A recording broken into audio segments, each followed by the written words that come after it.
We would like to welcome all our branch members, fellow governors, as well as Academy members and other branches to view our virtual bake-off. I would love for you to meet your brother, Lavelle, Princess Tenashi, and Princess Uma. This is your bastard brother. And this is my eldest daughter. Bastard brother, they know. Please talk about the world of Zamunda, where you showcased African culture in your hairstyling, which I thought was just impeccable.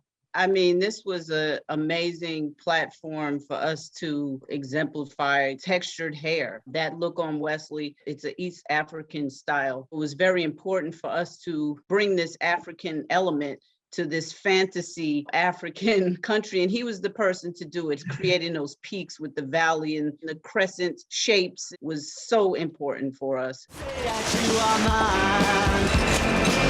I'll be here till the end of time. So you've got to let me know. Should I stay or should I go? How much involvement did Emma Stone have in her looks? Also, just talk a little bit about the stencil makeup, the future, which I love. When I saw that, I'm like, that's so awesome. She kind of just lets me run with things. And and every time I thought, I kind of want to do this, she just let me do it. And the future makeup came from, I had the Sex Pistols album, Nevermind the Bollocks, was up on my mood boards. I think I just kept seeing it by osmosis. It sort of kept going in. That scene in particular, all it said is that she turns up on a motorbike and crashes a Baroness party. And the next scene, the next day, the headline says, "Is Cruella the future?" And I thought, how can I be literal about this? You can't be any more literal than write it across her face. So it was just this kind of black, like a tire mark across her face. And then the font is the same font as the Sex Pistols album. So, and then it was just kind of placing it on so that we could, awesome. We could actually see the future. Rubber. The last of our ships have left Arrakis. It's done. Very good. Uncle, how can we let this happen? How can the Emperor take everything we've built and give it to that Duke?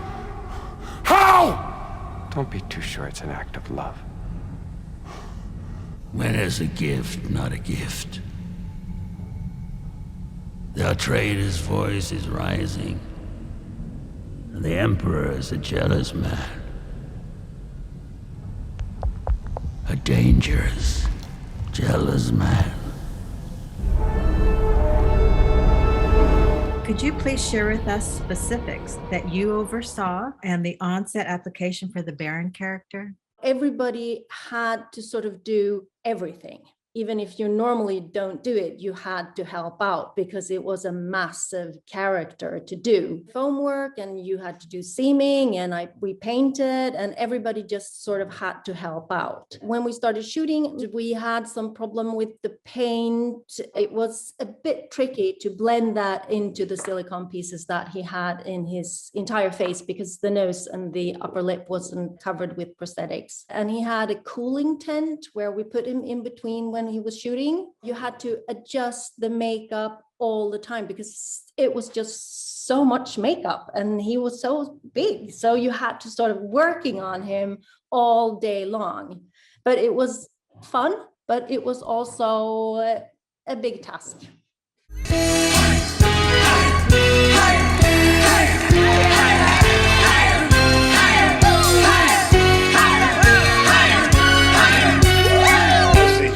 Makeup and hair show. So would you share with us how you began the process of figuring out all the stages for each of the characters, and would you go through their different stories? I think on a project like this, research is key. So I watched a lot of the old footage of Christian Broadcast Network, PTL, Nightline interviews they had done together and separately, Larry King. So the beauty element was super important to me on all our characters, but particularly with Tammy Faye. So it meant working very closely with prosthetics. We tested a few different looks with Jessica early on and really kind of landed on what I call the hallmark elements. And then those sort of main elements carried and sort of dictated how we would go throughout the timelines and aging her. I think that subtle approach really allowed Jessica the freedom and Andrew the freedom to perform without feeling like they were encased in prosthetics.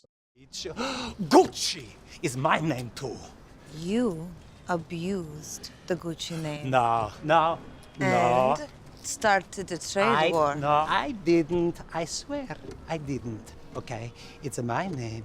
It's not even your real name. Okay. Let's talk a little bit about what you went through working with Joran and Jared in determining his look for his hair, the creation of the wigs, and how you went about showing the transition of time that occurs through the course of the film. We looked at reference photos and we could see that Paolo had a lot of different styles. He had short hair, he had long hair, ponytail, he had darker hair, and he went to gray, whitish. But we found one picture that we liked. He had really nice bushy sideburn, shoulder length hair with a bit of curls and a mustache. And we started to work from that really. The first time I met Jared was the day before shooting, and realized that he had super long hair and thick hair, and all of that was needed to be hidden underneath a bald cap and prosthetics without creating a giant head, of course, because that would have looked silly. And then I realized that the wig I had made was too small. So I did a neck piece to make it all fit together. A bit crazy, but quite fun also. We would like to congratulate and thank the artists you have met today for their work that has delighted and transported us to the world of storytelling. Thank you, and we'll see you guys at the Oscars.